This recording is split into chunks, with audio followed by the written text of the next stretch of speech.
अगर आप एक स्टूडेंट हैं और ऑटोमेशन इंडस्ट्री में जाना चाहते हैं तो आप एक सही वीडियो देख रहे हैं। हाय, मैं हूं हर्ष और आप हैं learn1.com की YouTube चैनल पे जहां पे आपको अपने करियर रिलेटेड कई सारे टिप्स, ट्रिक्स और आइडियाज और उसी के साथ साथ टेक्नोलॉजिकल वर्ल्ड की सारी रिसेंट अपडेट्स मिलती रहेगी।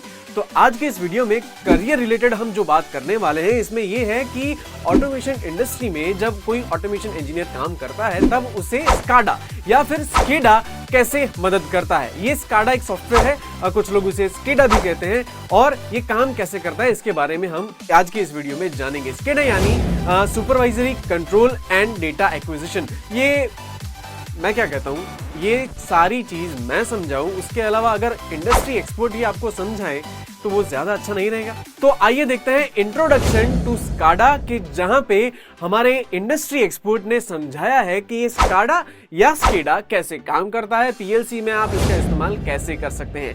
आइए देखते हैं।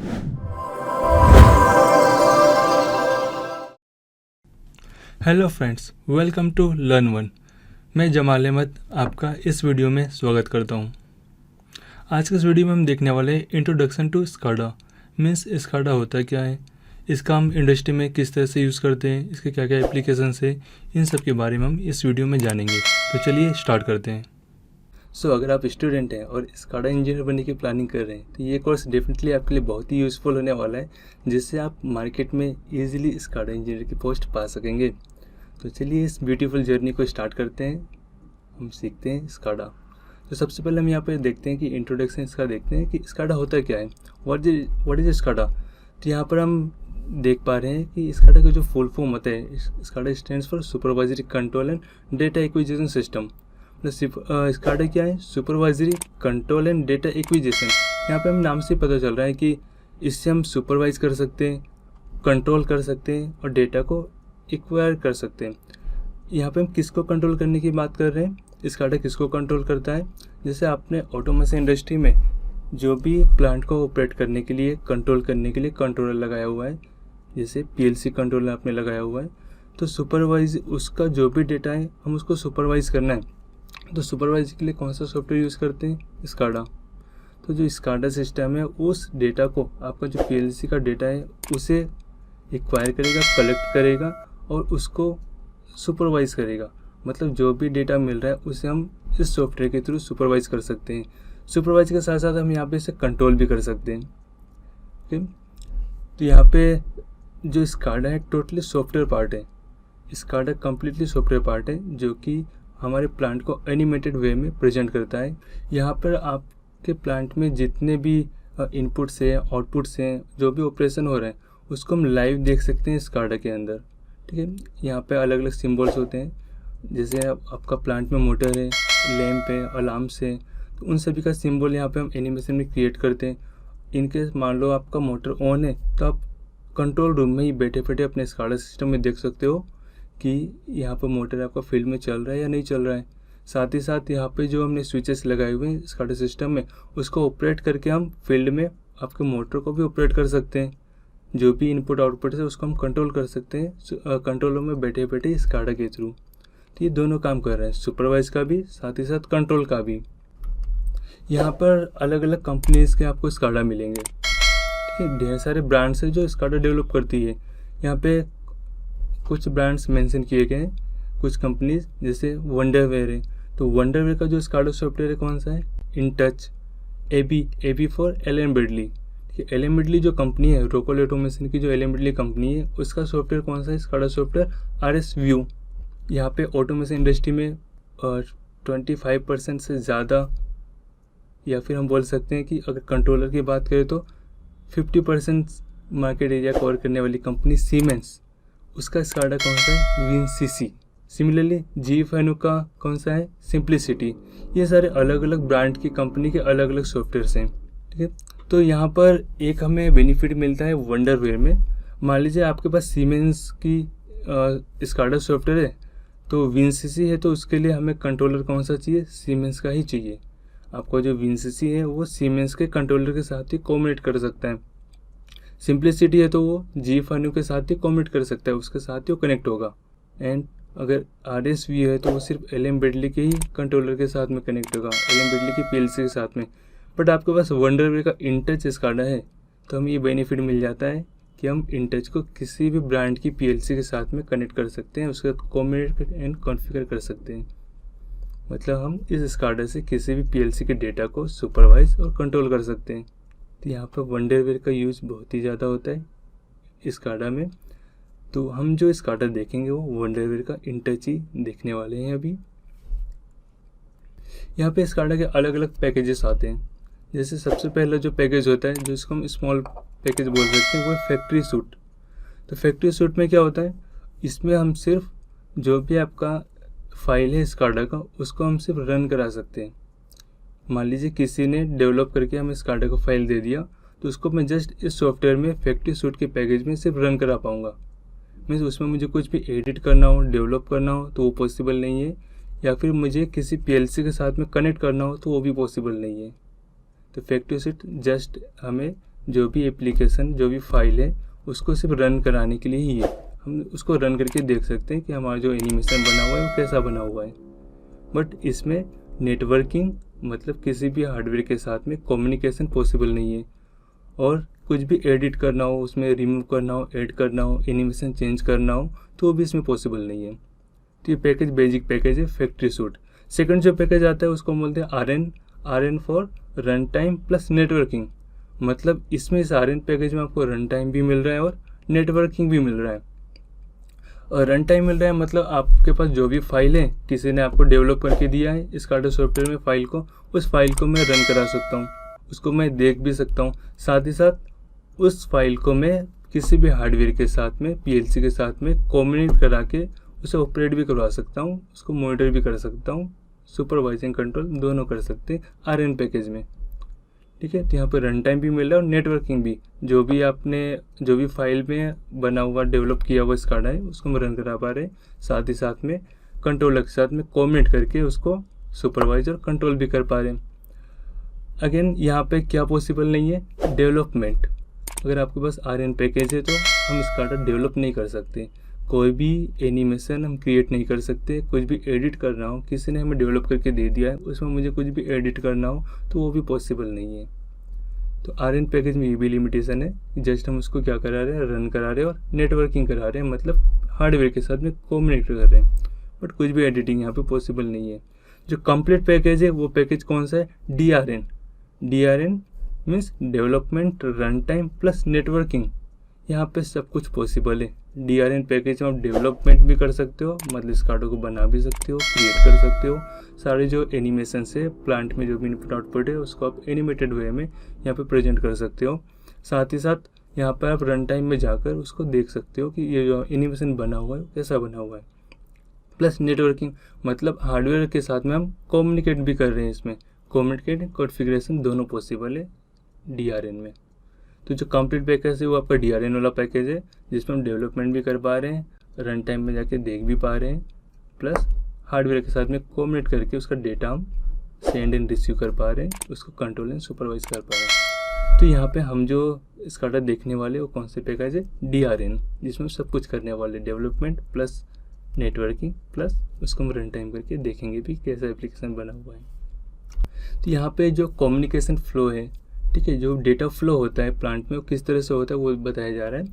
सबसे पहले आपके जो भी इंस्ट्रूमेंट्स हैं प्लांट में, जिसको हम बोलते हैं फील्ड इंस्ट्रूमेंट्स क्या क्या हो सकते हैं, आपके सेंसर्स जो कि आपके पी फॉर प्रोसेस वेरिएबल को मेजर कर रहे हैं, कंट्रोल कर रहे हैं, वो सेंसर्स फील्ड में लगे हुए हैं। आपका जहाँ भी प्रोसेस चल रहा है, जो भी प्रोसेस है वहाँ पे जो सेंसर्स लगे हुए हैं उसको हम बोलते हैं फील्ड इंस्ट्रूमेंट्स। वो फील्ड इंस्ट्रूमेंट्स आपके पीवी को सेंस करके हमें डेटा देता है। ठीक है, उसका डेटा कहाँ पे जाएगा, हमारे कंट्रोलर के इनपुट में। आपका कंट्रोलर यहाँ पे पीएलसी लगा हुआ है, तो जो भी हमें सेंसर के थ्रू डेटा आ रहा है वो जा रहा है पीएलसी में।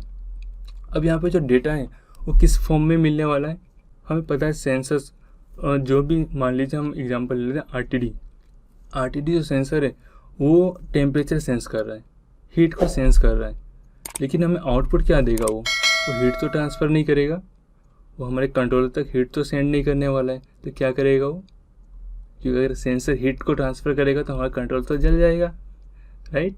तो यहाँ पे हीट नहीं ट्रांसफ़र होगी, क्या ट्रांसफ़र होगा, जो हीट है उसको वो कन्वर्ट करेगा। मान लो RTD है तो उसका रेजिस्टेंस में चेंजेस होंगे और वो रेजिस्टेंस के अकॉर्डिंग हमें वोल्टेज और करंट मिलने वाला है। तो यहाँ पर जो सेंसर का आउटपुट होगा या तो इलेक्ट्रिकल फॉर्म में होगा या तो करंट या तो वोल्टेज के फॉर्म में।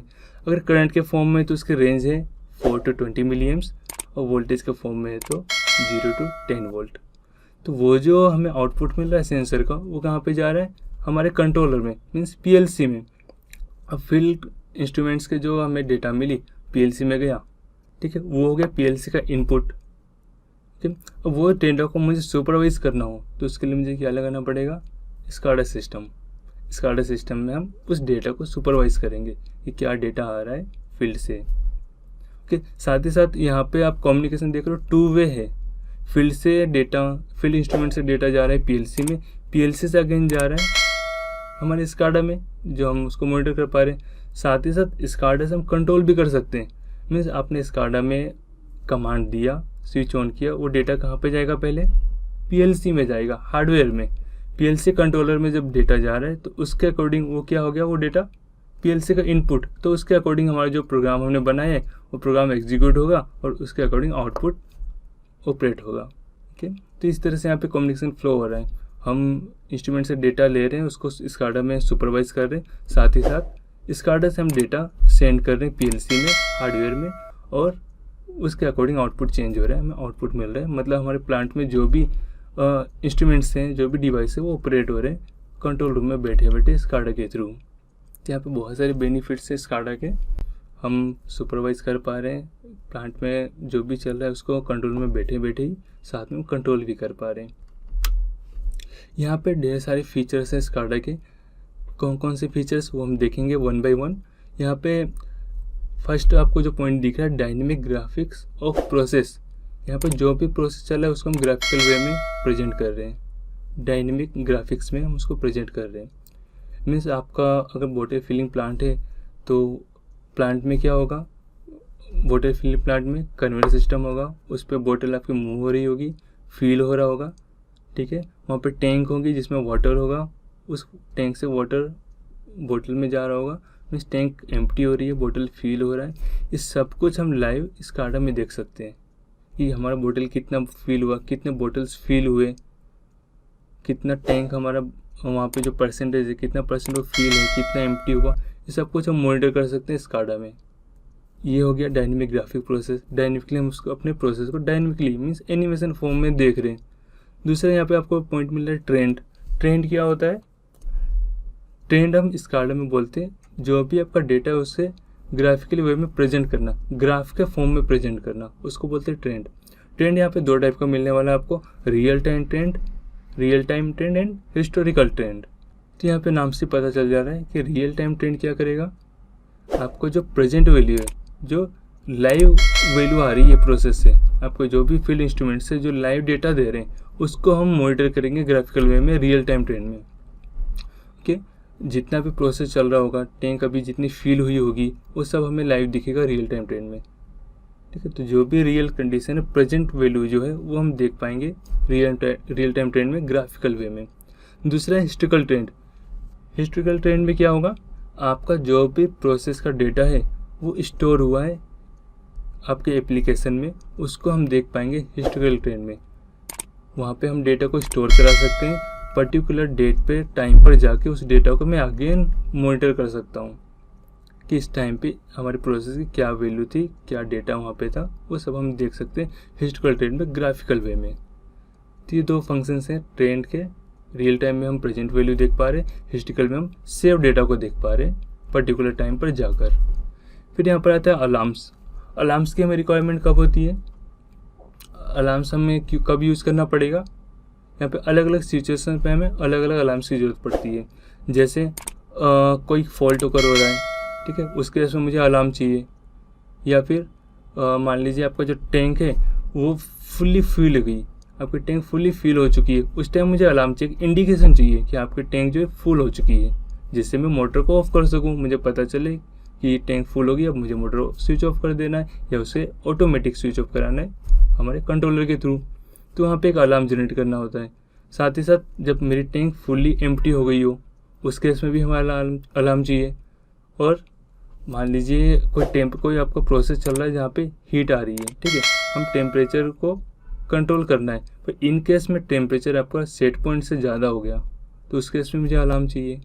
आपका जो भी फ्लो हो रहा है, प्रोसेस वेरिएबल आपको फ्लो है, अगर फ्लो हो रहा है, फ्लो इंक्रीज हो गया, जो लिमिट है उससे ज़्यादा होगी, उस केस में अलार्म चाहिए। ओके, तो यहाँ पे जितने भी प्रोसेस वेरिएबल है हमारे सेट पॉइंट से या फिर जिस पॉइंट पे हमें इंडिकेशन चाहिए वो पॉइंट जब आ जाए तो हमें अलार्म की ज़रूरत पड़ती है इंडिकेशंस के लिए। तो यहाँ पे भी अलार्म आपको अलग अलग टाइप का मिलेगा, ठीक है, वैल्यू अलार्म मिलेगा, डेविएशन मिलेगा, रेट ऑफ चेंज मिलेगा। तो इन सबको हम डिटेल्स में देखेंगे कि कैसे इसको क्रिएट किया जाएगा, कैसे इसका यूज़ होगा, ठीक है। वैल्यू अलार्म में पर्टिकुलर वैल्यू मतलब पर्टिकुलर रेंज से ज़्यादा जा रही है, जैसे मैंने कहा अभी टैंक का एग्जांपल लिया कि टैंक अगर आपका फिल हो रहा है तो हमने सेट करके वहाँ पे रखा हुआ है कि अगर टैंक आपकी 90% फिल हो जाए तो मुझे एक अलार्म चाहिए। तो जब भी आपका टैंक का लेवल है वो 90% से अप हो जाएगा, वैसे मुझे अलार्म जनरेट होकर मुझे अलार्म दिखेगा। तो वो जो अलार्म मिला है उसको हम बोलते हैं वैल्यू अलार्म। एक पर्टिकुलर वैल्यू से जब अप जा रही है तो वो अलार्म होगी वैल्यू अलार्म। सेकेंड होता है जो डेविएशन। डेविएशन में एक फ्लक्चुएशंस आता है। फॉर एग्जांपल आपका सेट पॉइंट है 50, ठीक है, 50% से हम वहाँ पे डेविएशन सेट कर सकते हैं, कितना प्लस माइनस हो तो हमें अलार्म मिलना चाहिए, कितना डेविएशन हो तो हमें अलार्म मिलना चाहिए। फॉर एग्जांपल 50% में आपने वहाँ पे 2 हम अलार्म सेट कर पाएंगे, minor deviation and major deviation, ठीक है। तो मेजर डेविएशन में आपने सेट कर दिया 10, तो क्या होगा, जब भी आपकी वैल्यू 50 से 10% अबो या 10% बिलो हो जाएगी, उस केस में मुझे अलार्म जनरेट हो जाएगा, हमें अलार्म देखने को मिलेगा। तो अगर हम 50 हमारे रेंज है 0 to 100%, हमने सेट पॉइंट रखा 50 और डेविएशन दिया 10% का, तो जब भी वैल्यू 40 होगी या फिर 60 होगी, 10 बिलो 10 अबो, उस केस में आपको अलार्म देखने को मिलेगा। Again security. सिक्योरिटी क्या होता है, किसी भी चीज़ को सिक्योर करना।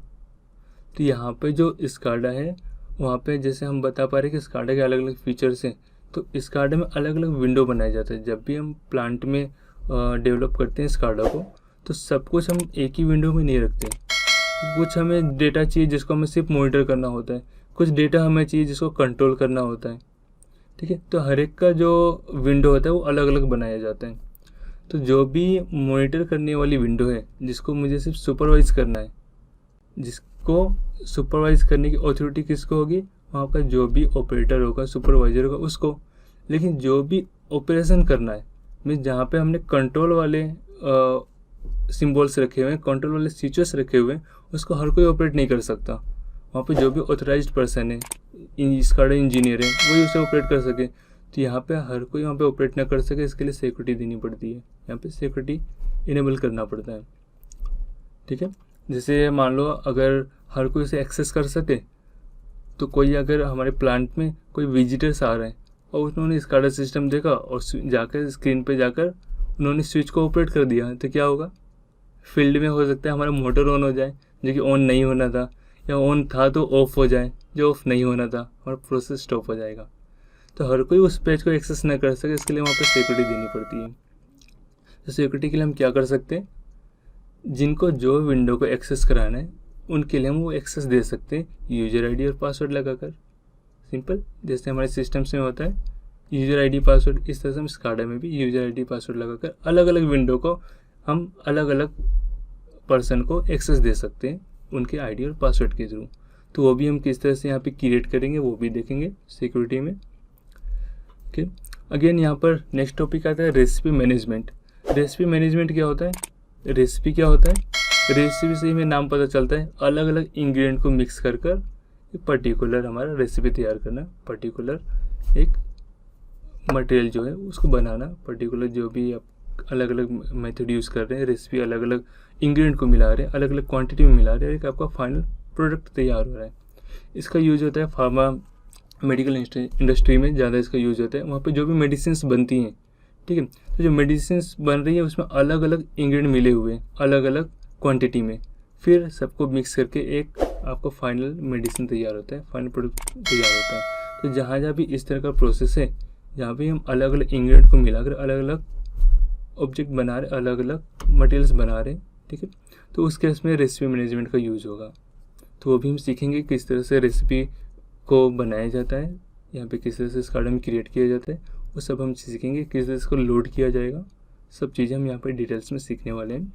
डिवाइस कनेक्टिविटी, हाँ डिवाइस कनेक्टिविटी क्या है, जैसा अभी हमने देखा कि SCADA के supervisory control and data acquisition, मतलब सुपरवाइज तो कर ही रहे, साथ में कंट्रोल भी करना है। तो कंट्रोल करने के लिए हमें हार्डवेयर के साथ में अलग अलग डिवाइस के साथ में इसको कम्युनिकेट करना पड़ेगा, ठीक है। तो हम इस SCADA को कंट्रोल के साथ में कम्युनिकेट करेंगे, साथ में उसके नेटवर्किंग करेंगे और उस SCADA से अपने प्लांट को ऑपरेट करेंगे। तो ये होता है डिवाइस कनेक्टिविटी। ओके, यहाँ पे जो इन टच मैनेजर है, जब आप सॉफ्टवेयर को ओपन करेंगे तो यहाँ पे आपको 2 विंडो मिलेगा।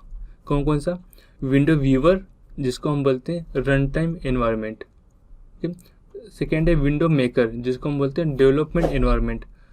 विंडो मेकर में हम पूरा जो SCADA है, मतलब जो भी एनिमेशन है प्लांट का, वो हम डेवलप करने वाले हैं, उसको बोलते हैं डेवलपमेंट एनवायरनमेंट या फिर डेवलपमेंट विंडो, या फिर बोलिए उसको विंडो मेकर, ठीक है।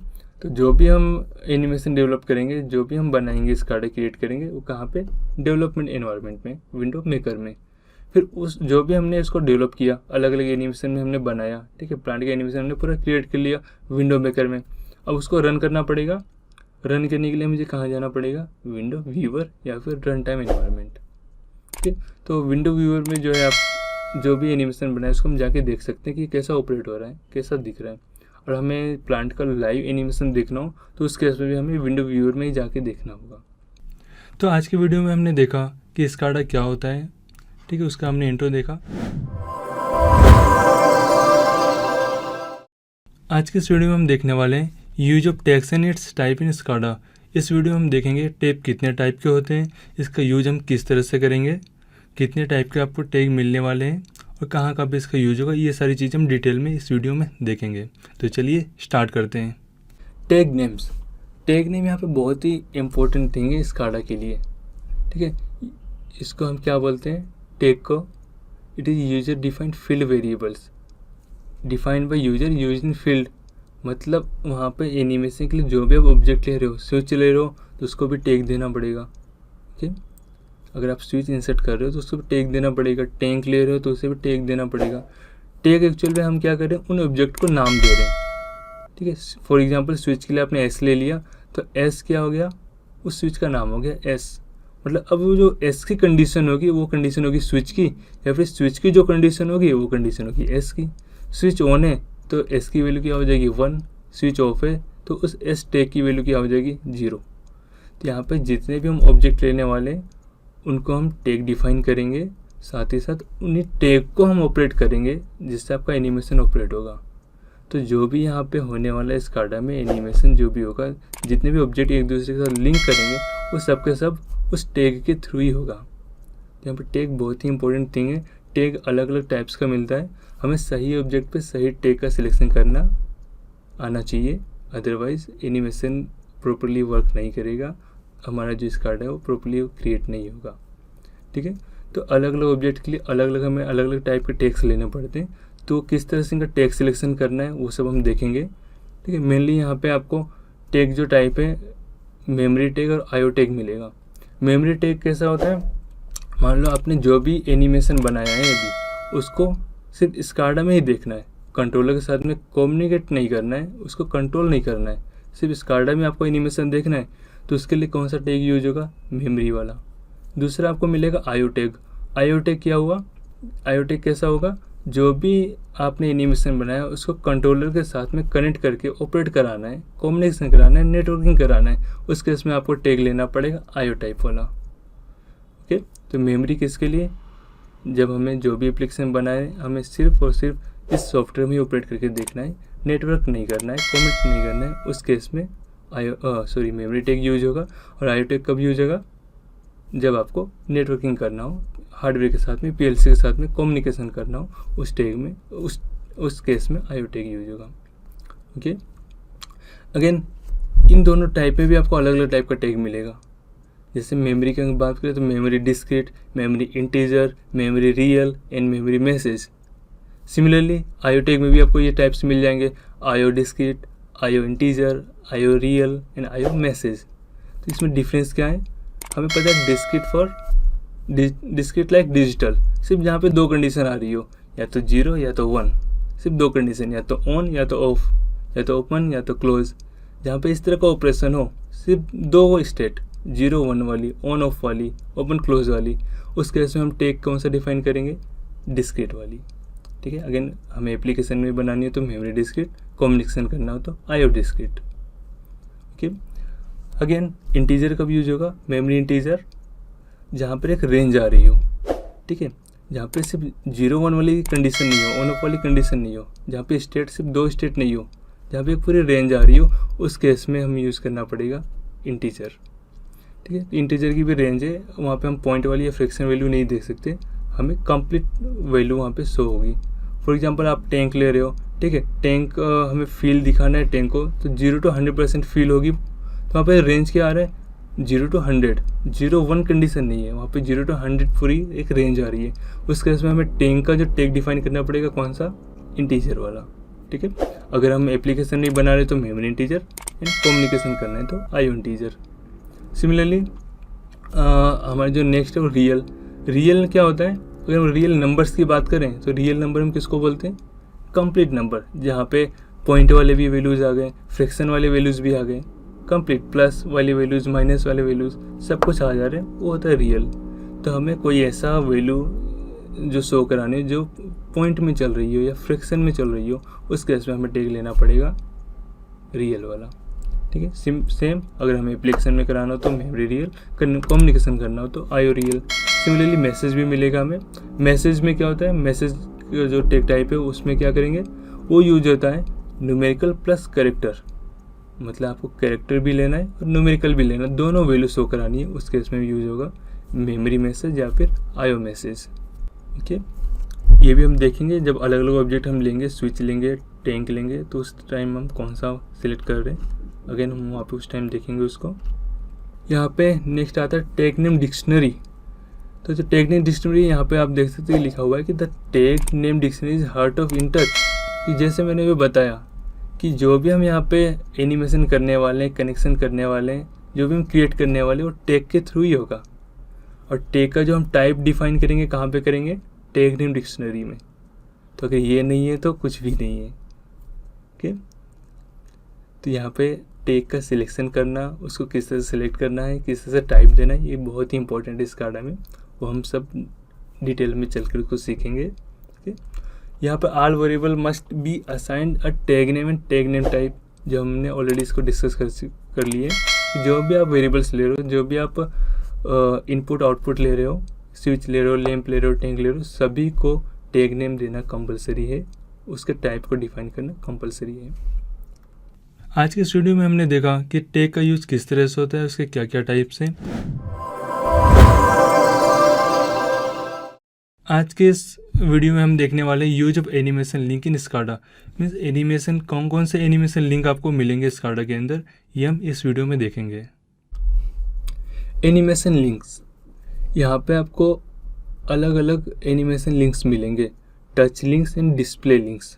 ठीक है, टच लिंक में आपको मिला push button, user input and slider. ठीक है, मान लो आपने एक बटन इंसर्ट किया, ठीक है, बटन पर आपने वहाँ पे बटन इंसर्ट किया या फिर एक रेक्टेंगल बॉक्स ले लिया आपको, अब उसको ऑपरेट कराना है बटन की तरह, पुश बटन की तरह। ठीक है, पुश बटन क्या होता है आप सभी जानते होंगे। पुश बटन मतलब हमने प्रेस किया, फिर रिलीज करते वो अगेन अपने नॉर्मल कंडीशन में आ जाता है। एनो पुश बटन है, नॉर्मली ओपन है, तो हमने प्रेस किया तो वो क्लोज हुआ, अगेन रिलीज किया तो फिर से वो ओपन हो जाएगा। तो इस तरह का ऑपरेशन मुझे करना हो तो वो जो एनिमेशन देंगे वो प्रॉपर्टी देंगे, कहाँ पर जाकर देंगे, टच लिंक्स में। ठीक है, टच लिंक्स में आपको टच पुश बटन में जाना होगा, वहाँ पे हम उसको अलग अलग टाइप के बटन की तरह ऑपरेट करा सकते हैं, जैसे कि टॉगल स्विच, ओके, या फिर उसमें सेट करवा सकते हैं, रिसेट करवा सकते हैं। ठीक है, सेट रिसेट का भी फंक्शन हो जाएगा, या फिर रिवर्स स्विच की तरह ऑपरेट करा सकते हैं, means NC push button, normally close push button. जब हमने उसको ऑपरेट नहीं किया है, प्रेस नहीं किया है, तो वो सर्किट को क्लोज करके रख रहा है, जब हम प्रेस कर रहे हैं तो सर्किट को ओपन, अगेन जब फिर हम रिलीज करेंगे तो फिर से सर्किट को क्लोज कर देगा। लेकिन यूजर इनपुट में भी आपको अलग अलग मिलने वाले हैं। वहाँ पे आपको जो भी इनपुट दे रहा हो, मतलब आपने बटन पे यूजर इनपुट दिया हुआ है, आपने क्लिक किया तो एक पॉपअप विंडो ओपन होगी। ठीक है, वहाँ पे कीपैड्स मिल सकते हैं या फिर जो भी आपने वहाँ पे फॉर्मेट दिया हुआ है, प्रॉपर्टी दिया हुआ है, उसके अकॉर्डिंग ओपन होगा। वहाँ पे हम मैनुअली कोई, मान लो आपने टैंक के लिए स्लाइडर लेके रखा हुआ है, उसकी रेंज है 0 to 100, और मुझे पर्टिकुलर वैल्यू पे ले जाना हो, तो जब भी आप यूजर इनपुट में बटन क्लिक करोगे तो पॉपअप विंडो ओपन होगी और उसके थ्रू हम वैल्यू देके पर्टिकुलर वैल्यू पे जा सकते हैं। ठीक है, ये भी हम सब कुछ प्रैक्टिकली देखने वाले हैं।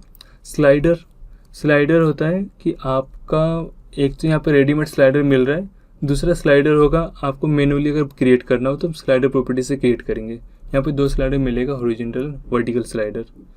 ठीक है, तो स्लाइडर का यूज कैसे करेंगे, किस तरह करेंगे, जब हम सॉफ्टवेयर में देखेंगे, सॉफ्टवेयर में जाएंगे तो उस टाइम हम डिटेल में देखने वाले हैं। डिस्प्ले लिंक्स में भी आपको अलग अलग प्रॉपर्टी मिल रही है, जैसे कि location, value display, object size, colour links and percent fill and miscellaneous. उसमें आपको अलग अलग ब्लिंक, डिसेबल, टूल टिप्स, ये सारी चीज़ें मिलेगी। तो डिस्प्ले लिंक्स में लोकेशन है, लोकेशन में आपको 2 मिलेगा, वर्टिकल एंड हॉरिजॉन्टल लोकेशन। ठीक है, लोकेशन का यूज होता है हमें मूवमेंट के लिए जो एनिमेशन क्रिएट करना है वो हम लोकेशन के थ्रू करेंगे। मतलब कोई भी ऑब्जेक्ट को आपको मूव कराना है तो हॉरिजॉन्टली उसको मूव कराना है तो वहाँ पे लोकेशन में जाएंगे, उसमें हॉरिजॉन्टल प्रॉपर्टी देंगे और वो ऑब्जेक्ट आपका हॉरिजॉन्टली मूव करेगा अकॉर्डिंग टू जो आपने टैग लिया हुआ है उसके अकॉर्डिंग। स्लाइडर का टैग लिया है तो स्लाइडर के वैल्यू पे वो मूव करने वाली है। उसके बाद अगर हमें वर्टिकली मूव कराना है तो हम वहाँ पे वर्टिकल प्रॉपर्टी भी दे सकते हैं, और इंक्लाइन मूव कराना है तो हॉरिजॉन्टल वर्टिकल दोनों साथ में प्रॉपर्टी दे सकते हैं। देन आता है आपका next value display. Value display का यूज होता है किसी भी हमें ऑब्जेक्ट है या फिर टैग है उसकी वैल्यू दिखाने के लिए, शो करने के लिए। तो वैल्यू डिस्प्ले में आपको वैल्यू डिस्क्रीट मिलेगा, वैल्यू एनालॉग मिलेगा। तो डिस्क्रीट वैल्यू दिखानी हो मीन्स कोई भी स्विच का हमें स्टेट दिखाना हो, ऑन ऑफ दिखाना हो, 0 1 दिखाना हो, तो उस केस में आपको वैल्यू डिस्प्ले में डिस्क्रीट वाला यूज़ करना पड़ेगा। और अगर आपका जो रेंज है, जिसकी भी आप जिस टैग की भी वैल्यू शो कराना चाहते हैं उसकी रेंज आ रही है, मतलब 0 1 नहीं है, किसी रेंज में है वो 0 to 100 में या उससे अबव है, लेकिन 2 स्टेट वाली नहीं है, ऑन ऑफ वाली नहीं है, 0 1 वाली नहीं है, उस केस में यूज होगा आपका वैल्यू डिस्प्ले में एनालॉग। तो एनालॉग में मान लो आपको टैंक का आपको परसेंट दिखाना है तो वहाँ पे वैल्यू डिस्प्ले लेना पड़ेगा एनालॉग वाला, जिसमें हम टैंक की रेंज देख पाएंगे 0 to 100% में। ऑब्जेक्ट साइज का यूज़ कहाँ पे होगा, आपका जो भी ऑब्जेक्ट है उसमें हमें साइज में वेरिएशन के लिए हमें प्रॉपर्टी देनी हो, साइज में चेंज करना हो ऑब्जेक्ट का, ठीक है, उसे बड़ा करना हो, छोटा करना हो, उस केस में हमें प्रॉपर्टी यूज़ करना पड़ेगा ऑब्जेक्ट साइज। तो यहाँ पे आपका जो भी साइज़ है हम हॉरिजॉन्टली भी मूव करा सकते हैं, हॉरिजॉन्टली भी हम उसको चेंज करा सकते हैं, साथ ही साथ उसको हम वर्टिकली भी चेंज करा सकते हैं। और जो भी आपको एंकर पॉइंट रखना है मीन्स बॉटम से चेंज होना चाहिए या अप से चेंज होना चाहिए या लेफ्ट से राइट चेंज होना चाहिए या राइट से लेफ्ट या फिर मिडल से चेंज होना चाहिए, वो सारी प्रॉपर्टी हम वहाँ पे सिलेक्ट कर सकते हैं। देन कलर लिंक्स होता है कलर चेंज करने के लिए। आपको जो भी ऑब्जेक्ट है, ठीक है, उसका हम लाइन कलर चेंज कर सकते हैं, फील कलर चेंज कर सकते हैं, और टेक्स्ट है तो हम टेक्स्ट कलर चेंज कर सकते हैं कलर लिंक्स में जाकर। फिर आता है परसेंट फिल। अभी जो भी हम प्रॉपर्टी दे रहे हैं, जो भी हम फीलिंग की बात करें, टैंक फीलिंग, तो वहाँ पे हमें टैंक को फील होता हुआ दिखाने के लिए ये परसेंट फिल प्रॉपर्टी का यूज़ करना पड़ेगा। तो परसेंट फिल में जाके हम जो भी प्रॉपर्टी देंगे, आपका मान लीजिए टैग लिया हुआ है स्लाइडर का, तो उस स्लाइडर टैग की वैल्यू के अकॉर्डिंग यहाँ पर टैंक फील होगा। 0 पे हम 0% दे रहे हैं, 100 पे 100% दे रहे हैं, तो उस केस में क्या होगा, जब आपको स्लाइडर के टैग की वैल्यू 0 होगी उस केस में टैंक कितना फील होगा, 0%। जब स्लाइडर के टैग की वैल्यू 100% होगी, मतलब 100 होगी, उस केस में टैंक कितना फील हो जाएगा, 100%। तो वहाँ पे जिस तरह से हमें फीलिंग कराना है उस तरह से हम वहाँ पे प्रॉपर्टी देंगे, स्लाइडर के टैग की वैल्यू डालेंगे और उसके अकॉर्डिंग हमारा टैंक फील होगा। ठीक है, परसेंट फिल का यूज़ बहुत ही ज़्यादा होता है। ठीक है, जहाँ भी रेंज आ रही है, टैंक आ रहा है, बॉटल आ रहा है, उस केस में हमें परसेंट फिल प्रॉपर्टी यूज़ करना पड़ेगा। मिसलेनियस टैग में आपको अलग अलग टैग मिल रहा है, ब्लिंक मिलेगा। ठीक है, ब्लिंक का यूज़ किस लिए होता है, किसी भी ऑब्जेक्ट को ब्लिंक कराने के लिए। ठीक है, मान लीजिए आपने वॉल लिया है, टैंक में हमारा वॉल कनेक्ट है, इनलेट वॉल आउटलेट वॉल, उस वॉल को मुझे दिखाना है कि ये ऑन हो गया है। तो ऑन के केस में हम क्या कर सकते हैं, या तो कलर चेंज करा सकते हैं या फिर उसे ब्लिंक करवा सकते हैं। ठीक है, वो ब्लिंक हो रहा है मतलब वो ऑन हो गया है, हम एनिमेशन में उसको ब्लिंक करवा सकते हैं। तो ब्लिंक कराने के लिए यूज होगा आपका मिसलेनियस में ब्लिंक वाली प्रॉपर्टी। ओके, वहाँ पे भी हम अलग अलग रेंज दे सकते हैं कि इस परसेंट पे, मतलब पर्टिकुलर परसेंट पे हमारा टैंक फिल हो जा रहा है तो उस केस में वो ब्लिंक होना चाहिए, या जिसके अकॉर्डिंग जैसा भी हमारा एप्लीकेशन हो उसके अकॉर्डिंग वहाँ का टैग लगाकर उसकी एक रेंज डिफाइन कर सकते हैं, पर्टिकुलर वैल्यू डिफाइन कर सकते हैं। ये पर्टिकुलर वैल्यू आ जाए या इस रेंज में आ जाए या इस रेंज से बाहर चला जाए तो हमारा जो भी ऑब्जेक्ट है वो ब्लिंक होना चाहिए। ब्लिंक में भी अलग अलग टाइप मिलेगा कि इनविजिबल ब्लिंक कराना है, मतलब ब्लिंक हो तो किस तरह से दिख रहा है, विजिबल हो रहा है फिर इनविजिबल हो जा रहा है, विजिबल हो रहा है फिर इनविजिबल हो जा रहा है, इस तरह से ब्लिंक कराना तो भी करा सकते हैं, या फिर कलर चेंज कराना तो भी करा सकते हैं कि मतलब आपने ब्लिंक करवा रहे हो तो कभी रेड ग्रीन इस तरह से कलर चेंज हो रहा है, इस तरह से वो ब्लिंक करवा सकते हो आप कलर चेंज करवा के। अगेन वहाँ पे स्पीड भी चेंज कर सकते हो, मीडियम स्पीड, स्लो, फास्ट, ये सब कुछ हम देखेंगे सॉफ्टवेयर में। वहाँ पे और मिलेगा आपको डिसेबल, ठीक है, पर्टिकुलर बटन को, जैसे हम डिसेबल का यूज़ होगा सिक्योरिटी के लिए, आपने जो भी बटन रखा है उसको डिसेबल करना पड़ेगा जिससे हर कोई उसको एक्सेस ना कर सके। तो डिसेबल प्रॉपर्टी देने के लिए आपको जाना पड़ेगा मिससेलेनियस में, वहाँ पे डिसेबल सिलेक्ट करना पड़ेगा। ठीक है, तो मान लो आपको सिक्योरिटी देना है तो पहले मिससेलेनियस में जाके डिसेबल प्रॉपर्टी दोगे, और जब भी यूजर आईडी इनपुट वहाँ पे होगा, यूजर आईडी पासवर्ड जब भी हम इनपुट करेंगे तो वो एक्टिव हो जाएगा, इनेबल हो जाएगा। तो आज के इस वीडियो में हमने देखा कि एनिमेशन लिंक कौन कौन से आपको मिल रहे हैं, उनका यूज हम किस तरह से करेंगे। अच्छा, तो ये है स्केडा और इस तरह से ये काम करता है। सो आपको समझ में आ गया होगा कि ऑटोमेशन इंडस्ट्री में ये पूरा सॉफ्टवेयर कैसे काम करता है। इन शॉर्ट, एनिमेटेड वे में आपका पूरा काम काफी आसान और सही तरीके से आगे बढ़ाता है। सो इस तरह से ये स्केडा काम करता है। अगर आपको भी ऑटोमेशन इंजीनियर बनना हो या फिर इसके अंदर आगे और करियर बनाना हो तो learn1.com पर स्केडा का पूरा कोर्स 100% फ्री है। बेसिक से लेके एडवांस तक के सारे टॉपिक्स हमारे एक्सपर्ट ने एकदम डिटेल में समझाए हैं।